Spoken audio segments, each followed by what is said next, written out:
I think we're ready to start. Peter Maravellis here. I hope this finds all of you safe and well. On behalf of City Lights booksellers and publishers, I'd like to welcome you to City Lights Live, the virtual reading series that continues in the footsteps of our in-store calendar during the time of the COVID pandemic. We continue to celebrate the works of authors we know and love with readings, discussions, and forums throughout the fall season and into the winter. I'd like to take a second to remind you that City Lights Bookstore has reopened its doors to the public. We're following strict San Francisco Health Department guidelines, and we aim to make your visit to City Lights as safe as possible. You'll be able to once again browse our stacks. Our business hours are 7 days a week from 12 noon to 8 p.m. We have worked very hard to transform the store for the age of COVID. The entrance is actually now on the Broadway side of the building at 271 Columbus. The original entrance is now an exit only.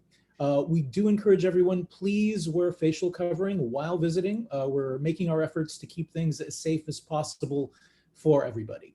As many of you know, City Lights is a publishing house as well as a bookstore. We continue to publish in the grand tradition of Lawrence Ferlinghetti's seminal Pocket Poets series. We continue to produce on a seasonal basis new books of poetry, fiction, literature and translation, and nonfiction informed by a progressive political outlook. We have new titles out from Stan Cox, Juan Felipe Herrera, a very timely book by Alan Hirsch about our current electoral crisis, as well as new poetry from Uchi Nduka and Sophia Dalin. We've also just released a new memoir by Jean Diavé, a friend of the late poet Paul Celan. It's titled Under the Dome, Walks with Paul Celan. We'll actually be hosting a launch party next Monday for that. So to learn more about the upcoming events and new books that we publish, visit us on our website at www.citylights.com. You can also keep up on our activities via social media. We have a presence on Instagram, Twitter, Facebook, you name it. So today's event celebrates the intersection of two new books and the work and analysis of two really remarkable authors. One of the books is a City Lights published title. It's called ReTargeting Iran, and it's edited by David Barsamian. It's a very timely primer on the conflict between the United States and Iran. Featured in this anthology are scholars of Middle Eastern politics who advocate diplomacy and de-escalation. We're very honored to have with us today one of the contributors of ReTargeting Iran, Azadeh Moaveni. The second book we are celebrating is titled Out of Mesopotamia and is authored by Salar Abdoh, who is also joining us today. The book is published by our friends at Akashic Books from Brooklyn. They are the co-sponsor of today's event. It is a very powerful novel that is informed by the author's firsthand experiences on the battlefronts of Iraq and Syria. I'd like to mention at the outset, we will be posting links in the chat function of your dashboard with which you may purchase books by our authors. Just click the link and it'll take you to the point of sale. You may also use the chat function to post questions to the authors. There's going to be a Q&A at the end of the discussion. So it's really a rare opportunity and an honor to have both Salar Abdoh and Azadeh Moaveni joining us together in this forum. Their experiences intersect geographically, politically, and culturally, offering us valuable perspectives at a time when the possibility of a more diplomatic approach to world affairs may once again be possible for the US. It's important for us to understand the origins of conflict, our role in it, and where the best possibilities for healing rifts may exist. Our guests' unique backgrounds and experience offer us much to learn from as we enter a new period of US international relations. So a few words about our speakers before we begin. Salar Abdoh was born in Iran and divides his time between Tehran and New York City. He is the author of the novels Tehran at Twilight, The Poet Game, and Opium. He is also the editor of Tehran Noir. He teaches in the MFA program at the City College of New York. Out of Mesopotamia is his latest novel. Azadeh Moaveni is a journalist, a writer, and an academic who's been covering the Middle East for over 2 decades. She has reported from throughout the region as Mideast correspondent for Time magazine based in Tehran, but also covering Lebanon, Syria, Egypt, and Iraq. She is the author of the books Lipstick Jihad and Honeymoon in Tehran, and co-author with Shireen Abadi of Iran Awakening. In November 2015, she published a front page article in the New York Times on ISIS women defectors that was a finalist for a Pulitzer Prize. Her writing appears in The Guardian, the New York Times, and the London Review of Books. She teaches journalism at NYU in London and has been a fellow at the New American Foundation and is now senior gender analyst at the International Crisis Group. Salar, Abdoh, and Azadeh Moaveni, it is a great honor to have you both here with us. Welcome to City Lights Live. Thank you, Chris, very much. I'm honored to be here with everyone, and particularly with Azadeh.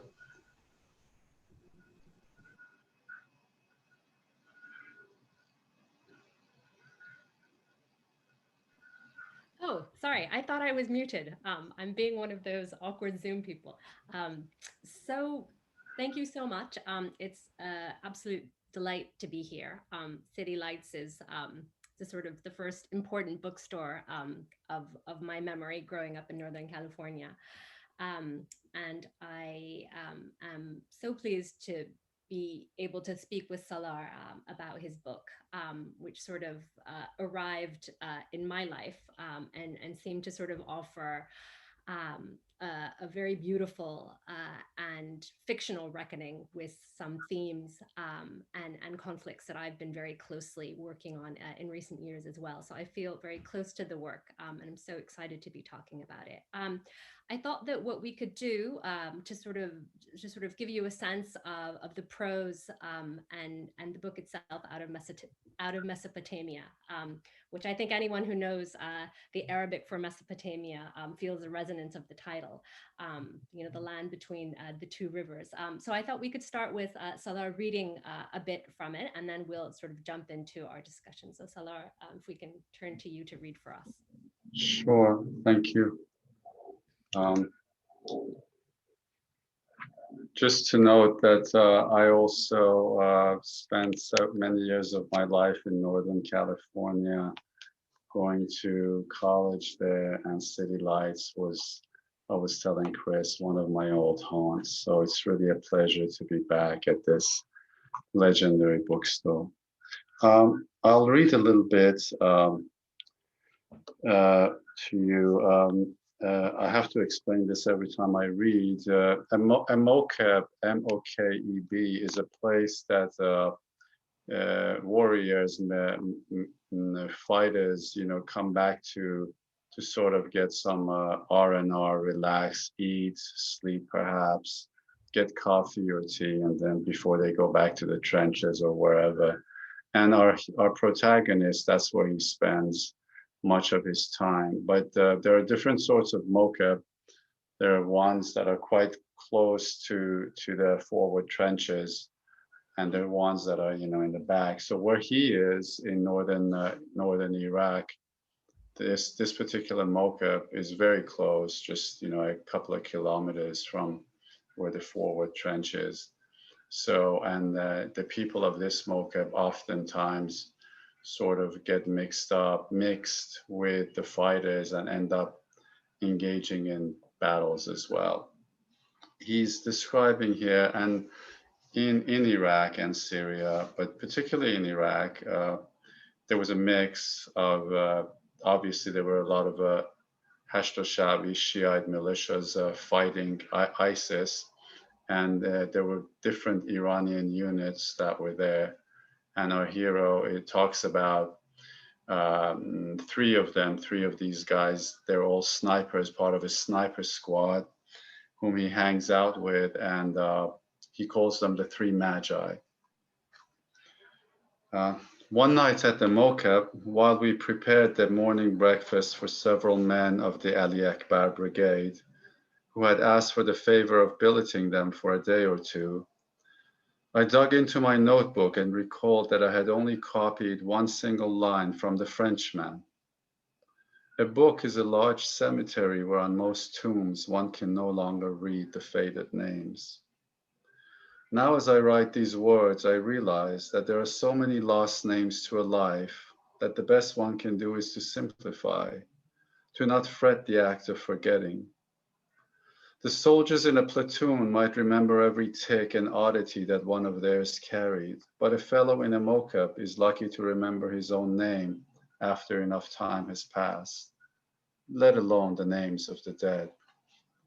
One of them I'll remember, however, because the love we had was immediate, and he also happened to have the same name as the brigade we were hosting just then, Ali Akbar.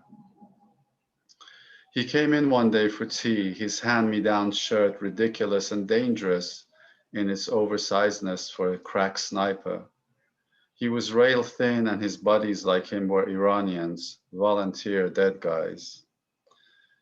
I had not spoken a word of Persian in weeks, not even with the fighting cleric, Cleric J, who had taken me under his wing and brought me way up here to the last true front line left in Iraq.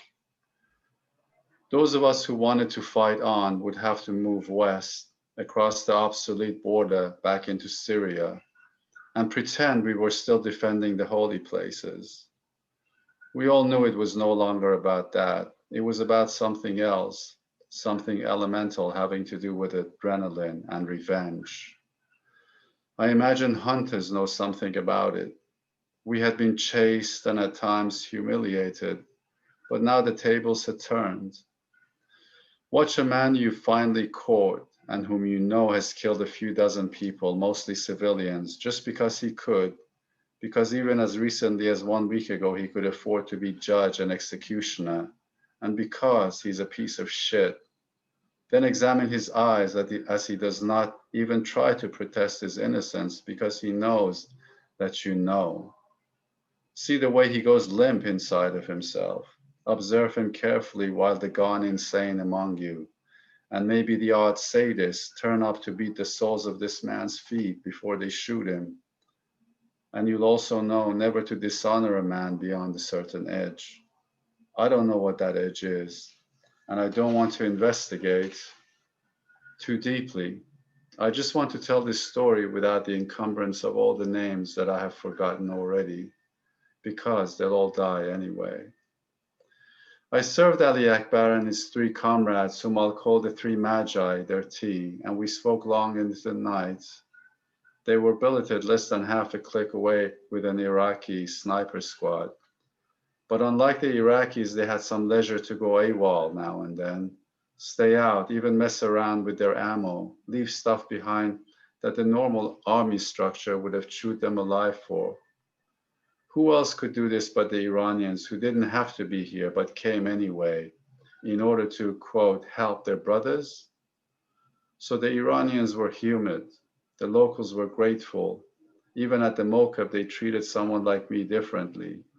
Salar, do you seriously enjoy getting shot at? Go back to Tehran. It's heaven there. I didn't want heaven. Heaven is a bore and confounding. Thank you. Thank you so much, Salah. I think that was a perfect sort of opening point for us, and also I think highlights just the extraordinary intimacy of the prose. For me, I felt quite transported to a side of the conflict that I was never close to. I think that we've been very much kind of exposed to the story of ISIS and the war against ISIS, of course, through the news media, which sort of turned its terrorism security lens and very much sort of theorized ISIS as a problem of religion. And those who were battling it sort of became archetypes. They became the Kurdish women warriors who kind of make an appearance in the story as well. But these men that you write about, so with such extraordinary vividness, the Shia militias who sort of become this amorphous kind of blob to us almost. Who are they? Are they Iraqis? Are they Iranian? Why are they there? What are the Iranians doing there? Which is kind of what is posed to us at the end of what you read. This sort of vantage point of the war and this experience of it, I feel, has been kind of largely effaced from the story of ISIS, the Iranian role in vanquishing ISIS. You know, Iran being really at that moment when ISIS started, you know, rolling towards Baghdad, and it was 30 kilometers outside the city, and it was on the outskirts of Erbil, and it was taking over Iraq. It was the Iranian forces on the ground working with these Shia militias. Who are they? They are these men that pushed it back before, you know, the Russian firepower and the Americans really came in. So if you could talk a little bit about this sort of vantage point of your character, our hero Saleh, the television writer, reporter, Iranian intellectual who finds himself there. What were the Iranians doing there? You know, why was it their war? What was their stake in it? You know, what were they fighting? What was ISIS to them? I mean, I think this is a sort of extraordinary vantage that you bring to this story that I think from the Western experience of knowing what this war was about is largely absent. And I think is, you know, apart from, you know, simply a brilliant novel, is such a contribution to our understanding of why Iran was there, why these militias exist. So maybe we could start by talking a little bit about that. What was Iran doing there, and why was this existential to these men, and what knit them together? Mm-hmm. Thank you, Azadeh. Excellent question. The narrative in the West, particularly the United States, that has been created is that, first of all, in this conflict, in ongoing conflict, no one's hands are clean. Let's establish that. But one of the things we have to remember that these distances, the distance between Baghdad, for instance, and Tehran, I don't know, maybe 900 kilometers, maybe 1,000 kilometers, 600 miles, I don't know. People forget, you know, the distance between, let's say, Boston to Washington, D.C. What happens in Iraq, or what happens in Afghanistan, what happens in Kabul, what happens in Baghdad, directly has existential implications for Iran, particularly when you have this juggernaut of ISIS that sort of made a blitzkrieg literally into Iraq from Syria, and captured Mosul very fast, Tel Afar, Mosul, all of these places that you know. And when I first caught up to the war the first time in 2014, these guys were not only 30 kilometers, as you correctly put, outside Baghdad, but they had also skirted Baghdad and gone south. I remember being in Najaf and Karbala and those places, and there were pockets of ISIS as far south as that. Really, it was a really, really difficult, very highly dangerous and scary situation. And Baghdad itself was, as you know, was divided. I mean, neighborhood by neighborhood, it had a potential of, you know, vast internal killings within the city itself. What Iran did, it put boots on the ground fast, long before the Russians in Syria and long before the Americans. You know, we can talk about how the ISIS machine came into being, how they had this stupendous arsenal, who was supporting them. But that's a pretty political argument. Maybe it's not the right place for it. But Iran, certainly, and I will say Haj Qasem Soleimani, who was assassinated in Baghdad, with the Hashd al-Shabi, the Shiite militias, and the Kurdish militias, with whom I spent quite a bit of time as well. The ones that were under Iranian, not command, but certainly Iran was helping them. So it was a combination of these different players that stopped ISIS from taking over the entirety. You know, like there was from there to Basra and you know, the borders of Kuwait and Saudi Arabia. It was not a big push, and Iran stopped that. that narrative has been lost. It has been deleted, erased completely. And a narrative of evil in Syria has been created, which is, that's a whole different thing that we can talk about if people like. And so now, why different Iranians were going there? Why the Revolutionary Guards were there? Because um, uh, they had to stop this existential threat.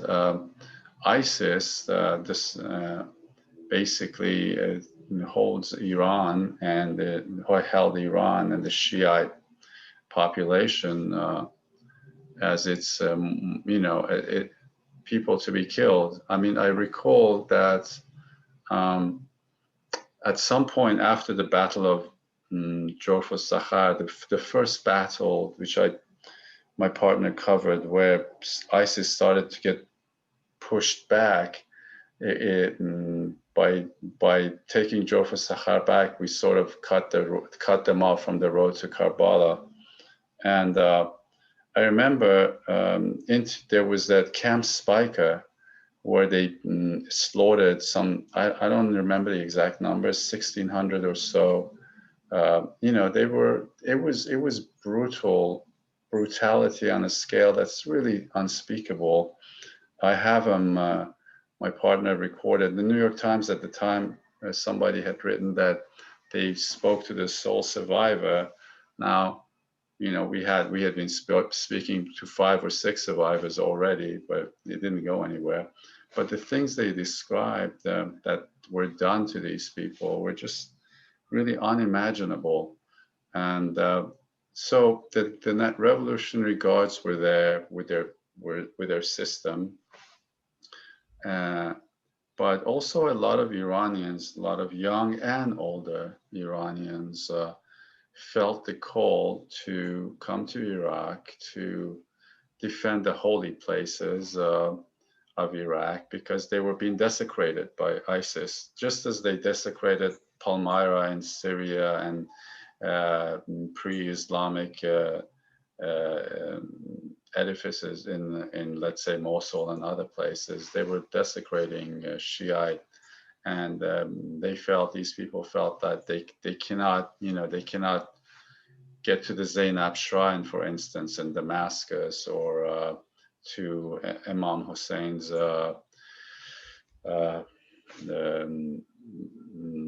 shrine in Karbala and other places. So there were these other people coming, and the reason they were coming, the psychology of the different people coming was interesting. And Salah, the narrator, the protagonist, talks about that. He talks about that, a lot of these guys who were coming there outside of the regular structure of the Revolutionary Guards, they sought, they were attracted to the idea of martyrdom for a cause. And Salah, in the first few pages, sort of says, I'm going to try to convey to you what that's about, but I already know I'm going to fail, because how can you convey the attraction for martyrdom? I wanted to actually ask you about martyrdom, because I loved that passage. It stayed with me and I've underlined it, so many times. I think that this novel sort of takes martyrdom, its sort of metaphysics, its cultural resonance, its sort of way out of the pious Muslim for suicide as a way to have internet notoriety. I think it's the sort of most sophisticated, interesting treatment of martyrdom I've read in sort of any work of nonfiction or fiction at all. I mean, I think you depict it as a mood that hangs over a city. You depict it, or Saleh depicts it. I mean, he takes us through and engages with so many different of the men who come through his life's motivations, and what is this appeal? And he kind of interrogates it, or he reflects on it over and over again. And I think we get this incredibly kind of evolved and multifaceted sense of what what martyrdom can mean. And there's I have to, I mean, something I really want to say, because, you know, there will be people listening to us who haven't read the book yet. And I know that everything that we're talking about is quite heavy, but there's moments of real lightness in the book. I mean, there's a deft kind of lightness where there's a pivot to humor, and like suddenly, you know, this heaviness that that the narrator carries us through lifts. And the way that kind of martyrdom flits in and out, I think, you know, is one of the ways where that happens. You know, there's moments where, you know, clearly there's a martyr who goes missing, and someone who thinks his martyrdom is a fait accompli, but it's not. And that's an interesting and a really deft plot twist as well. But it struck me that there's so much talk of martyrdom, but there's not a heavy overhang of religion over it at the same time. And I wondered if you might reflect on that a little bit. The way, I don't know, the different ways that you thought about kind of bringing martyrdom into the story and into the narrative, and doing playful things with it as well, if one can say. You know, the way that, you know, there's so many kind of also really interesting kind of narrative devices in the book where, you know, it kind of shows up as, you know, something that becomes part of media narratives about the war, because Salah, of course, is writing for Iranian television, and he's helping the Iranian government sell this war to its people, to persuade them of its necessity. And sort of martyrdom operates also on multiple levels as well. So yeah, I mean, what were you thinking about? Or you know, you also lived this, you were embedded with these militias, and probably saw a lot of this. So you know, what was your thinking about what role martyrdom would play in the lives of the characters? When I began, you know, when I began this adventure of embedding, you know, martyrdom, as a Shiite in Iran, or, you know, in any of these countries, such as Iraq or Lebanon, as you well know, you know, this branch of Islam begins. It makes its first step with a martyrdom of one of the grandsons of the Prophet, and then that moment 1400 years ago becomes ritualized over time, so that every year Shiites around the world, but particularly Iran and Iraq, they sort of reenact this moment in time, and it becomes a part and parcel of your cosmology, your world. As a kid, it was for me, as I'm sure it was for you, so then for Shiism as a, let's say, religion, as a branch of Islam, is filled with theater, as you know. The whole notion of crying, weeping for the martyrs, you can take that, the weeping, to the self-flagellations, and also the actual theater that of reenactments. It's very different. People who haven't seen it, they don't quite realize how actually different this is from Sunni Islam. It's very different, not a little bit different. It's very different. I would say that it's quite close to Catholicism in its rituals, actually. So that's the world out of which martyrdom, and particularly in places like Qom, Mashhad, these places, plays itself out. And it goes back for Iran. It got its big spark during the Iran-Iraq War of the 1980s. I mean, that was the moment, 8 years of absolutely brutal, one of the most brutal wars of the 20th century, very World War One, and it's in the way it was executed, many dead, upward of 1 million men dead. That's a lot of people, a lot of martyrs. And I think that culture of martyrdom has been promoted and recalled by the state. And it's brought us to this moment in Iran where the country itself is very atomized. And there's also, there's mismanagement, there's corruption, like in all of these countries, not just Iran. And there, I think for certain segments of these people, both veterans who had fought before and these younger ones that I hung out with, there was a notion. I mean, I can talk about various aspects of martyrdom, but I'm zeroing on this one. There was a yearning and nostalgia among for going back to that purity of the Iran-Iraq war just after the revolution, where people really made enormous sacrifices, and to outside viewers and even people inside Iran, sometimes stupid sacrifices. Some of these major battles like Karbala 4 was like an absolute disaster. But there's this nostalgia for that. And Saleh in the book, he talks about that. And actually, in my essays about the war I've written, I write about one particular martyr that was my friend. And I said, he reminded me of these martyrs of the Iran-Iraq war. There was seemed to be a halo around his head, sort of like this Ali Akbar character in the book.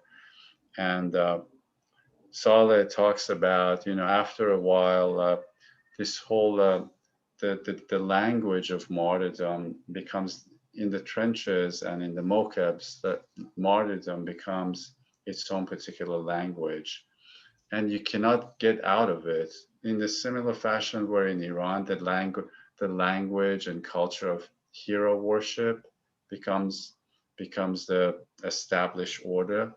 So you're constantly engaged in that martyrdom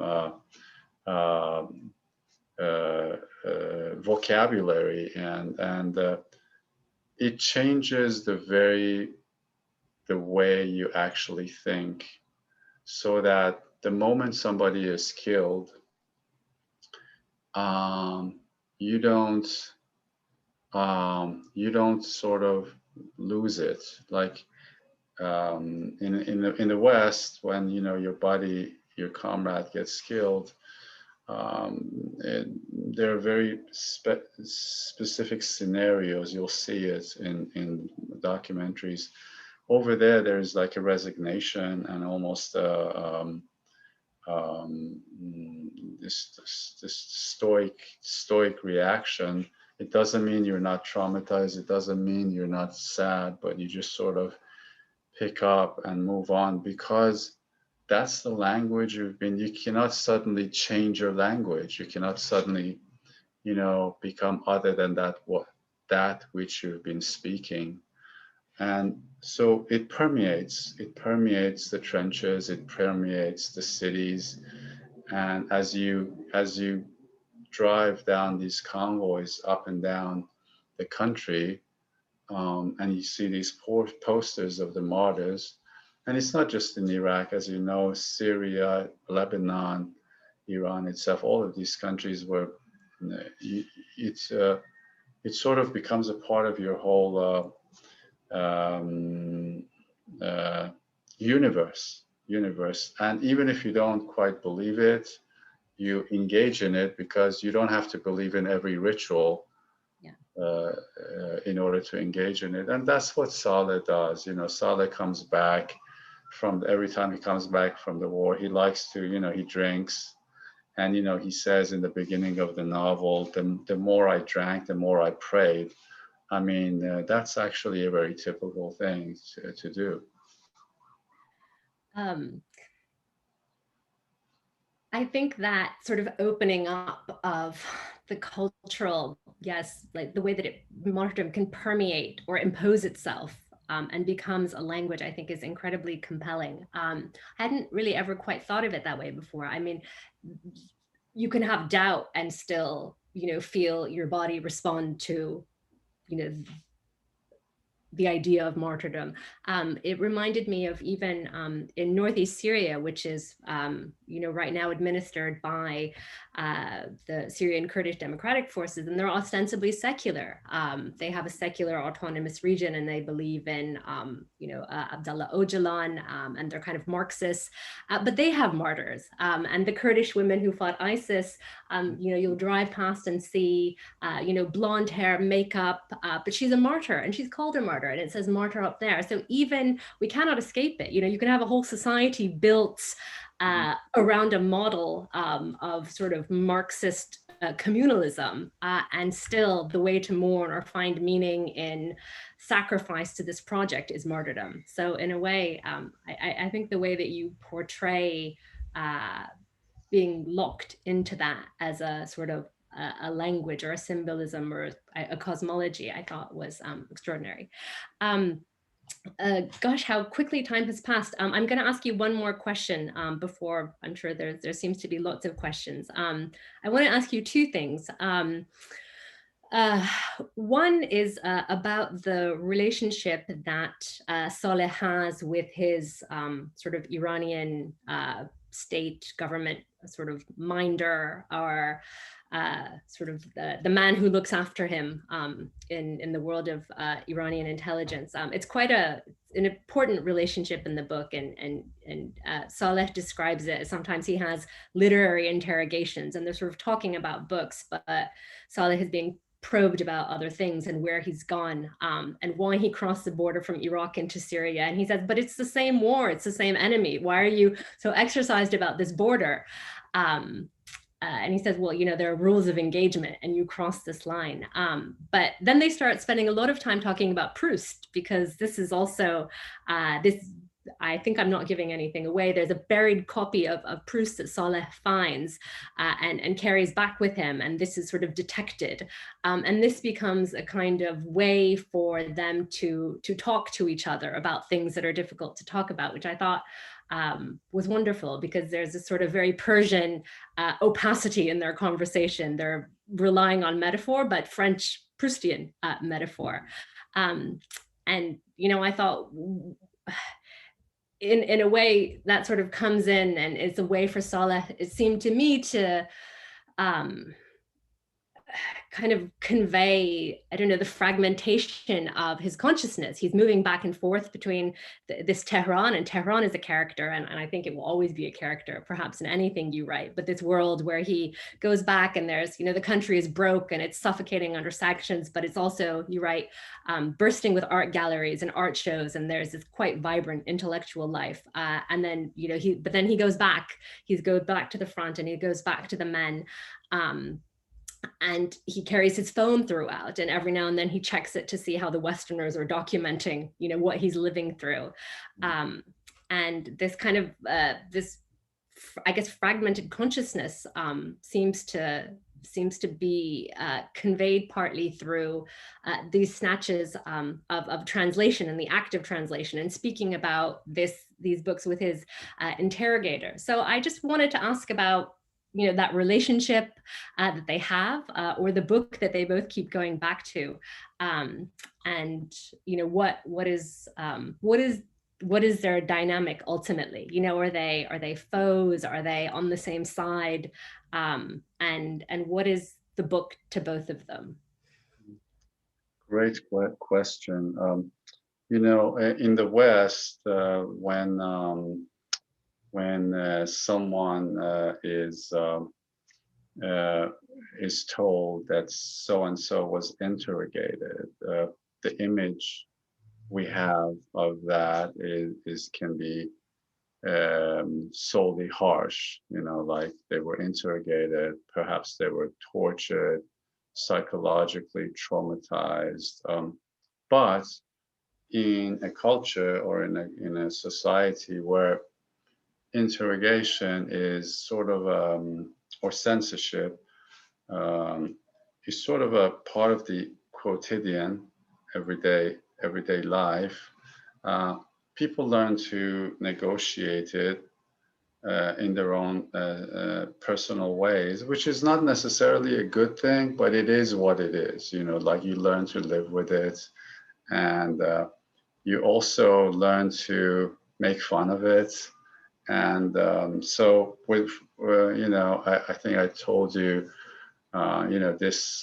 this relationship did not come out of a vacuum. Much of the book is sort of a extremization or exaggeration of things I have known. So, a lot of times you'll get, why is somebody an interrogator? Or why is somebody specifically an interrogator? Because that happens. Uh, whose specialty, like they'll say to him, you just interrogate the writers, or the artists. Well, the guy's probably, had some aspirations perhaps to be a writer. A lot of these censors, for instance, that work for the government, they're just sort of, they wanted to be writers. They couldn't quite make it, so they became censors. It's troubling, it's sinister, but it's also fascinating and funny. And the conversations that come out of these dialogues are really bizarre, and also can be like a circus. So, I've talked about this, being, sitting with the guy who's talking to me, who is actually like asking me, why in that such and such short story, why did your character did this? He should have done that, and like, you're going back and forth, and you realize after a certain point you don't really dislike this guy. In other circumstances you could actually kind of like him. And so I took that, but I needed, now that we talk about it, it seems like I needed a medium through which they could uh, communicate. And that medium, in a way, became the Proust book, right? Because this gentleman, the interrogator, he still has aspirations. Maybe he doesn't want to be an interrogator. Maybe that's just a job he fell into, like another clerk in some government agency. Some falls into that. So Proust for him becomes not necessarily a way out, but a channel through which he can engage in the life of the mind with Salar, who is a professional writer and journalist and writes art reviews and film scripts and teaches at the university. And that's how they start to communicate. And uh, mm, it just sort of snowballs, and Proust becomes this sort of it becomes like a centrifugal thing inside what's happening. But also Proust, because it's a really big book, and war. When you go after, if you go to war and come back, like you've been to these places, like it can get pretty tedious and boring. You're just sitting there hoping like somebody would shoot at you or throw a rocket, so like you can do something. You're going out of your mind. So what better than to like read Proust or War and Peace, or The Red and the Black, some really, really big book that you you won't finish for a while. But of course, you take these books there and you don't read a page because you just can't focus. There's all this other stuff going on. So I thought that would be a good metaphor for a lot of things. And I love Proust. I actually I used the underlines of my Proust that I had taken, when I left Berkeley, Northern California, to go to Iran to live for a few years in the early 90s. I took 11 boxes of books and all my set of Prousts, And, I was reading, I was in my mid-20s and I was underlining.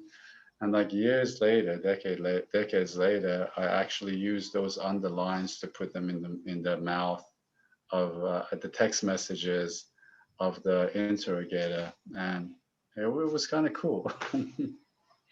I think it certainly, I adored it because I think that Proust has a very Persian Iranian sensibility. These sort of discursive, opaque, long sort of meditations, and also just the social intricacies and the sort of subtleties and castigations of class. And I think that it somehow sort of glued them together in so many ways. I enjoyed it mightily. So another question perhaps about Iran and this literary world that the interrogator sort of perhaps wishes he belongs to, despite his role. Something that we spoke about briefly, that's been a kind of force recently in Iranian society, and that's touched Iranian intellectual cultural circles quite intensely, and kind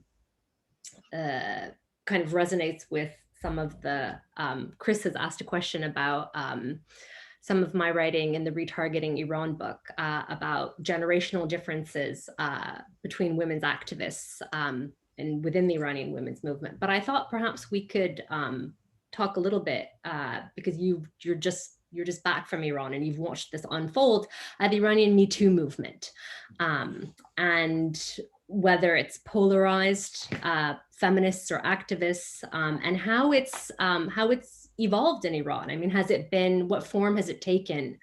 Does it seem to have kind of kicked off a sort of resetting of expectations or rules about how people behave with each other sort of societally, or is it sort of confined to a particular milieu? I think it would be very interesting to hear about how this sort of movement that we've sort of seen moving around the world has kind of unfurled in the Iranian context that you write about. And there's a sort of backdrop in the story of this, the cultural intellectual life that Salar, that's his world when he's back in Tehran, and this is one of the worlds where this has emerged. So perhaps we could talk about that a little bit. Sure, it's I could talk many hours about this stuff, but I'll begin by something I was just recently doing an interview for a journal, and I recalled something that happened a few years ago. I was at one of the film festivals in Tehran, and I was at the after party of one of Iran's important documentarians who is female and of an older generation, and the younger female documentarians have always gone to her too. And there were a lot of Europeans in the after party. They'd come for the festival, and at some point she came to me very visibly upset, and I said, what's up? And she said, this woman, I don't know what country she was from, she said to me that this hijab I'm wearing must feel like a prison. And I said, what did you tell her? And I can't repeat what she wanted to tell her, but she said, I told her, no, it's not a prison at all. These issues are so complicated, and at the same time they are so uncomplicated that you've rightly written that in the West they weaponize these things, and they make it seem like, the issue of Iranian women is the hijab. I'm here to tell you that it's not. There are many issues that Iranian women have, One of those issues over the years has been this patriarchy that manifests itself um, by men acting badly. So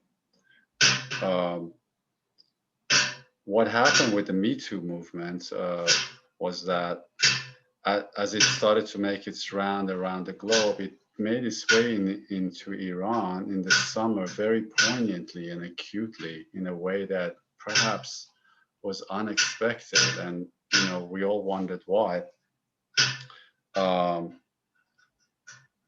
And it has been mostly limited to the intellectual class, right? And some particular people were, you know, accused. And then what happened after that, as I was telling you before, it sort of morphed into something else as well.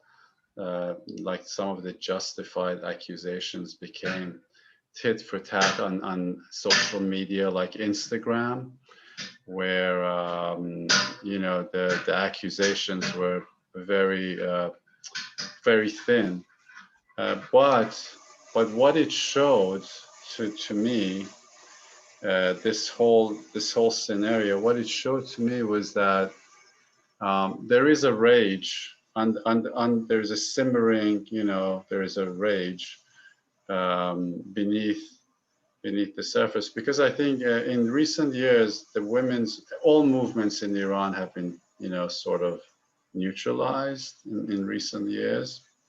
But lest we forget, and you've written about this, you know, Iranian women, especially the religious class, the working classes, those who wear the long hijab, the chador, before the revolution, they were almost non-existent in Iranian society. We did not see them. They were not outside of the home. What Ayatollah Khomeini did was brought them out onto the streets. He said, come into the streets. And they did, and they never left the streets. So if you come to Iran, and you look at the society, you see women of all classes, from all walks of life, from all cities and villages, actually engaged in the work of the country. That's not true with many places, okay? For instance, well, I won't go there. So women, so on the one hand, as you've written, women became very visible. They began in the workplace. You know, I don't know. Out of every 5 college students, probably 3 are women. Women doctors, women engineers, everything. But at the same time, there are these. The establishment has put itself into a trap that it would love to get out of, which is, this is the Islamic Republic of Iran. You have to wear the hijab. You have to do this. Get the husband's permission to leave the country. I think these contradictions in the country, where women are so visible, so much in the public space and working, and oftentimes even more so than the women. But at the same time, a lot of times there's a ceiling to how far they can get, and also how they can be treated, by others, even by colleagues, because they're women. It creates that rage that I'm talking about. But that rage is not a bad thing, because it shows that, to me, it shows that this is a dynamic society where people are aspiring for more. They are not down for the count. Women in Iran are not down for the count. They're not limited into the kitchen, and they make themselves heard. They make themselves felt.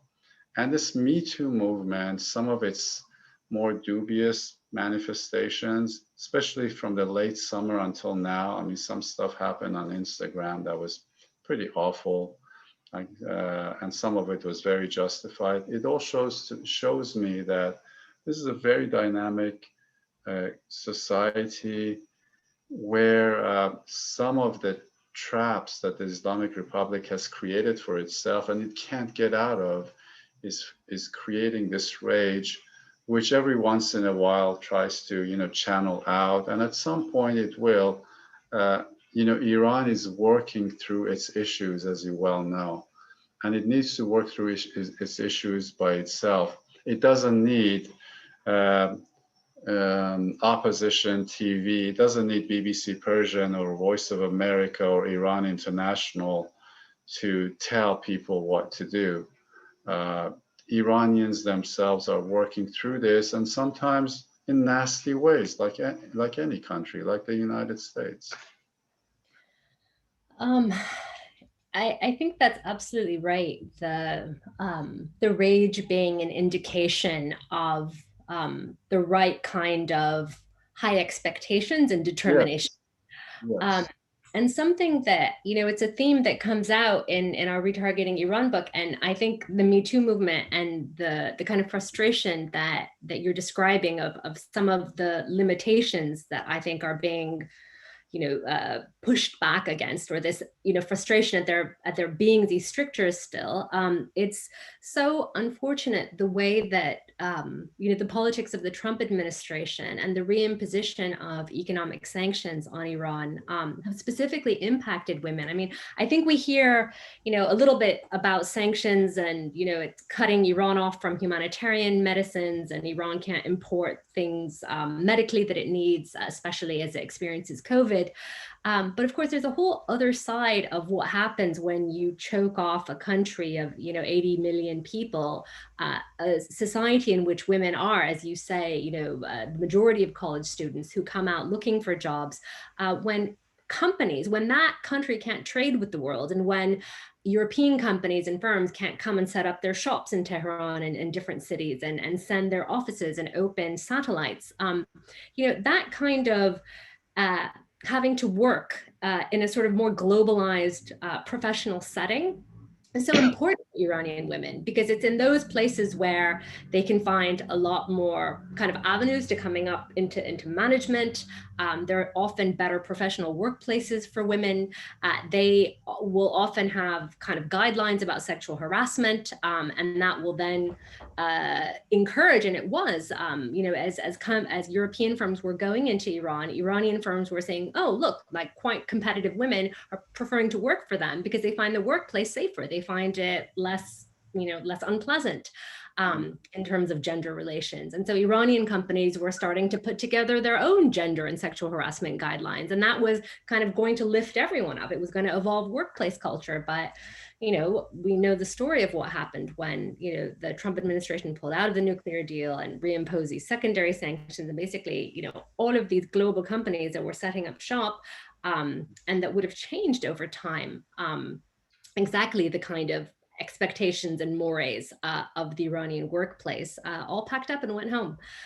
So I think that rage is kind of also at the circumstances Iranian women find themselves, where they've done everything they're meant to do. They've gone and become educated. They're sophisticated. They're engaged with world culture. They're skilled. They're trained, and they're just waiting to have opportunities to deploy, their intelligence and their experience within their own country, and that's so often, denied or unavailable for reasons both domestic and international. So I think this frustration, both at the forces inside Iran that have brought this about, and then the external forces that have brought it about, is intense. I'm gonna perhaps reserve the right to ask you one more question before we go to a couple of questions. City Lights tells me that we have time for that. So I'm going to do that, and then there's a couple questions that I promised to ask them. But in a way, I wanted to have time to ask you about the media in the book. And of course, the media propels the reporting of movements like Me Too, and it can provide a platform for people to exploit those movements, as well as, you know, use it to propel them in organic and just ways. But as a journalist, a longtime journalist, and someone who watched the journalism that was conducted in Iraq and Syria with much horror and sometimes shame at what fellow journalists were doing. I just wanted to ask about that, the way that the journalists in the book were sort of predators. They were part of the violence in a way because they were drawn to it. It was material for them. And Saleh at one point wants to protect a woman who's experienced terrible brutality because he doesn't want her to be put on display, he says, like a circus freak. What is the reckoning of journalists? I mean, you were there embedded. I'm sure you saw the way that journalists of different, you know, Iranian journalists, of course, is the milieu that Saleh is operating from, but Western journalists as well, who come in and are looking for stories that, you know, can lead their front pages at home. You know, and the most, you know, the most sort of narrated, photographed, documented war that we've ever had, of course, is the Syrian civil war and the ISIS side of it. You know, are the journalists in the book, are they sort of, do they lose their humanity just like everyone else in this war, or are they a bit worse because they're profiting from it? Well, Saleh himself is a journalist in this particular case, and he tries to keep his dignity as much as he can. He doesn't always succeed because he realizes he's part of the machinery of war and its absence and propaganda, and you know, he does what he has to do, but he tries every time to stay as true as he possibly can. But he cannot look away from the things that happen. You know, starting with his cameraman, and then the Europeans that he works for, who come for their weekend documentaries in war zones, and then also the Iranian journalists themselves, who become kind of like rock star journalists. You know, at one point he says so and so, and these things are true. You know, he says so and so goes, you know, to Syria near the Golan Heights and pretends there's, you know, shooting, and you know, so he can have more viewers on his Instagram or Telegram page. You know, he saw. Unfortunately, I have to give a with this side note that, you know, I've known journalists and photographers and documentarians who do absolutely amazing work, you know, and they die for what they do, for the cause of truth. But there's no denying, from my experience, that there's a lot of, for lack of a better word, opportunism. I guess in every job there is that, and also just to watch, you know, when you're, you know, Saleh embeds and stays for long periods of time, so he has a chance to see these people coming for jobs for a week, for 2 days, for 3 days, and leaving. But the refugee, the victim, the people whose families have been killed, whose towns have been absolutely destroyed, they're not going anywhere. And I've always asked myself, as a writer, as an occasional journalist, as an occasional documentarian, what are we doing? You know, I'm coming here for 2 days, for 2 hours, taking some notes and leaving, and these people are staying behind. And he takes issue with that. It affects him. He questions himself. He questions the people who use even war, even something as seemingly sacred as combat and dying, as an occasion to further their own careers. For instance, his boss at the journal, at the magazine, you know, he's a guy who ostensibly writes these peace poetry, right? And to get invited to European poetry festivals and be known as the, you know, the peace poet. But Saleh knows that the guy is full of it. Well, you know, live long enough in this world and you will see all kinds, including that kind. And Saleh talks about it. And in talking about it, in witnessing it and recording it, he cannot help but also question his own role at every step of the way.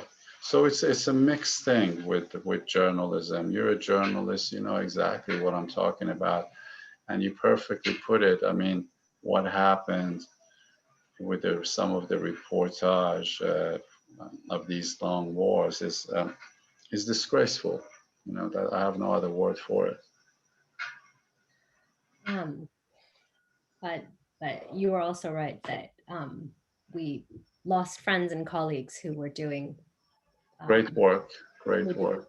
great work, and their memory is always with us. Well, I think I'm going to turn to a few questions that we have because we've gone a little bit over, but I think it's been a great conversation. So everyone seems tolerant of that. So I'm maybe just perhaps do it as a batch, because I think there's three right here that I can start, that we can go with. One is about Forough Farrokhzad, the poet, the Iranian female poet, who is preeminent poet of the 20th century, has her work influenced, how has her work influenced Iranian culture, your writing, and women in general? We could either of us take that. A question for you about, you know, given the censorship that the book depicts in Iran, is there anything that would prevent the novel from being published there? And then a question about Iranian women in Iran and their experiences that are singular and that men cannot really theorize their way into. So we have Iranian women, Forough Farrokhzad, and censorship, and can the novel appear in Iran? I can start with the last question. I've spent quite a bit of my time in the past few years working specifically with women living and writing in Iran. I can recommend one essay by the person whom I usually call Iran's arguably best nonfiction writer inside Iran. She has written this essay, which I translated into English, called "How to Be a Woman in Tehran." How to Be a Woman in Tehran, and in it she sort of delineates all of the issues that a woman has being in that society. And at the same time, and she's a journalist, and at the same time, she talks about why she chooses to stay rather than leave. It's a very fascinating essay, and I would encourage you to read it to get a glimpse of a working woman journalist in Iran making the choice not to leave where many of her milieu have. And then I'll give it to Azadeh because I know you probably can add to this. Well, it's so glad that you mentioned that, because I think actually the incredible way that Iranian women have kind of risen in journalism and have used newspapers and, within the limitations, publishing magazines to kind of engage publicly, to write about you know, the evolution in family structures and the changing patterns of life with the urbanization that Iran has experienced, and the very serious, still ongoing challenges that they face with certain kinds of legal discrimination, difficulties getting into the labor force.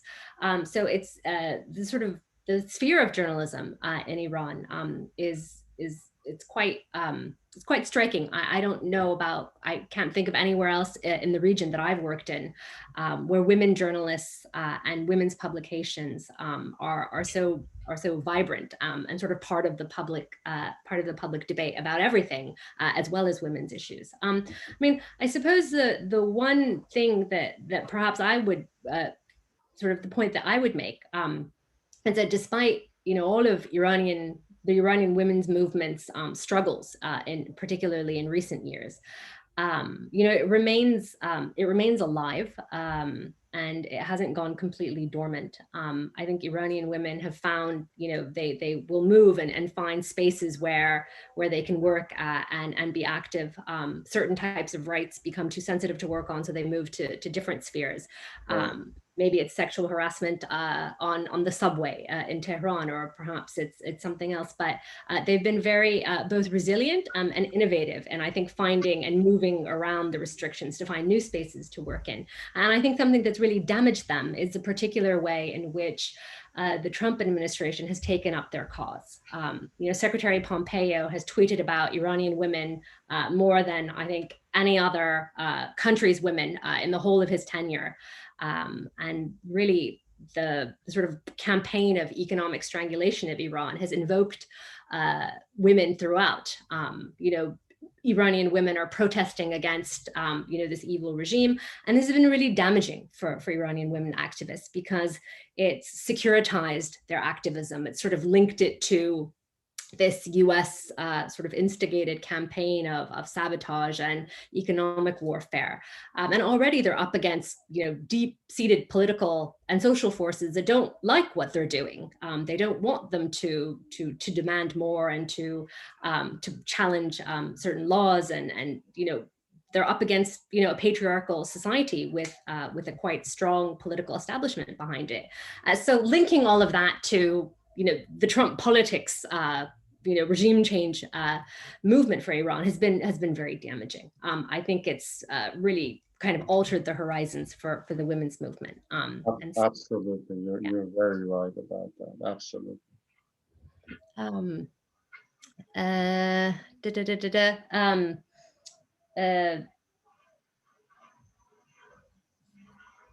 Furqa Farrokhzad, anything you want to come in on about? Furqa Farrokhzad has not particularly influenced my writing, but every year that she passes, that passes, she her standing in Iranian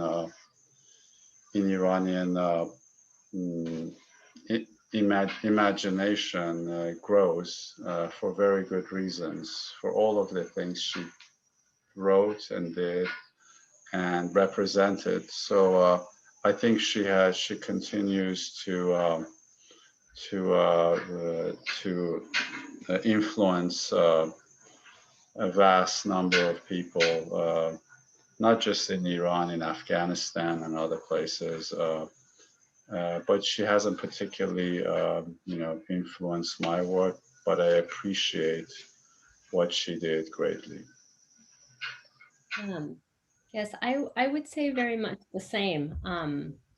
I find it quite fascinating how Sylvia Plath-like of a hold she's has maintained on the world of Iranian poetry and writing, and kind of looms perhaps overlarge, because there's so much focus on her kind of main relationship with her husband, who was a cultural figure of great significance, and his role and her untimely death. So I think she's she's also a sort of Plath-like figure for us, through which we discuss all sorts of things that are about marriage and social transgression, and other things as well. So she's, the richness of her work aside, I think she's given a platform for all sorts of other discussions at the same time. There was a question about potentially, could the could your novel Out of Mesopotamia, could it be published in Iran? And then there's also a question about, as Iranian artists, perhaps you can choose one of them, because I know we're kind of hedging towards the time is running against us. As Iranian artists, we're always asked from Westerners to explain the ugliness, presumably of our culture or society, and never the beauty. How can we change that conversation? So I give you a choice of those. Well, I think we're changing that conversation as we speak. But as far as my novel, I actually just about 2-3 weeks ago, I was sitting with a publisher who is interested in publishing this, translating and publishing Out of Mesopotamia in Iran, and I dissuaded them, not because it's not doable; it's very doable, but I just don't want this novel to be to come out in Iran quite right now. Even though I publish in Iran quite regularly, I write essays, mostly personal essays, and there are a couple of journals that I work with closely. So I do that, but I've been hesitant to publish any of my novels there. But I think this novel will eventually get published. I just have to oversee it a little bit, because in Iran there's a tendency, because they're not part of the international publishing rights thing. Like anybody can pick up a book and translate it, and I don't want a poor translation. Thankfully, in recent years, even though Iran has not signed on to this international thing, many publishers in Iran are now just going out of their way to get permissions before they translate and publish. That's a really good thing.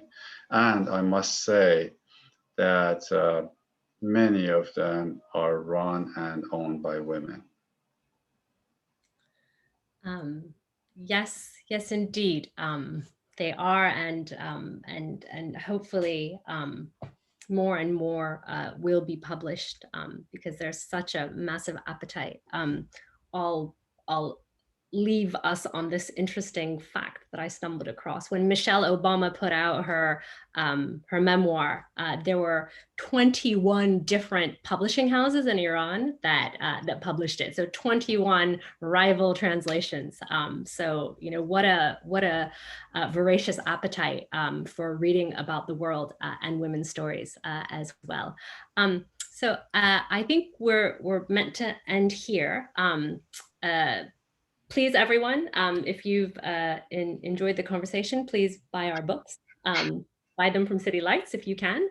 And massive thank you to you, Salar, for the book itself, and for the sort of perspective you brought to a conflict that I'm very close to. I'm grateful to you on behalf of all of us for the conversation. I want to add one thing.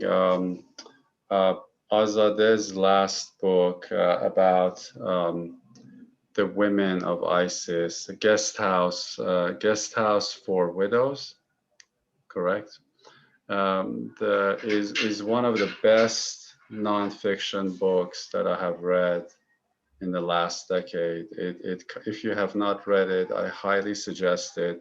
It shows you, like no book I have read, how one can actually become a woman, can become an ISIS woman and go to Syria or even northern Iraq, and how once they are there, things play themselves out.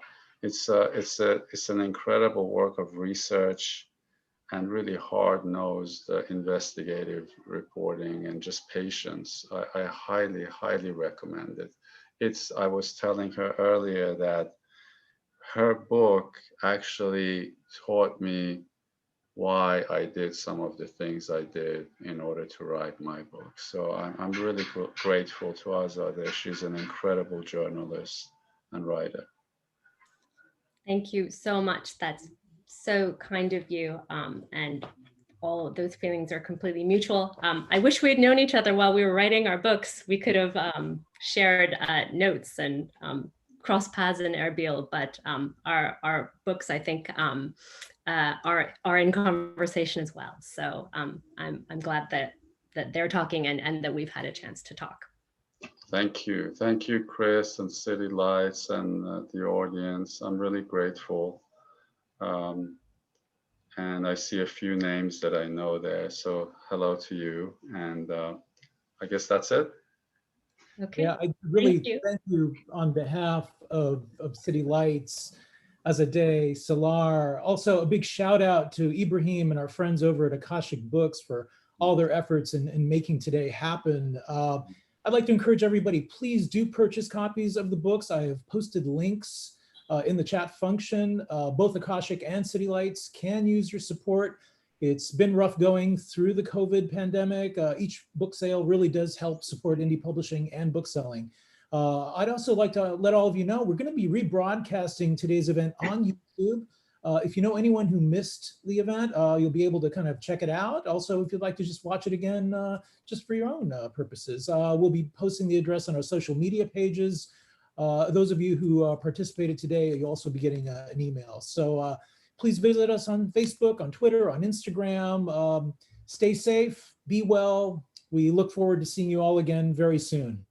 Goodbye, everybody. Take care. Thank you. Bye, Azadeh. Bye. Bye-bye.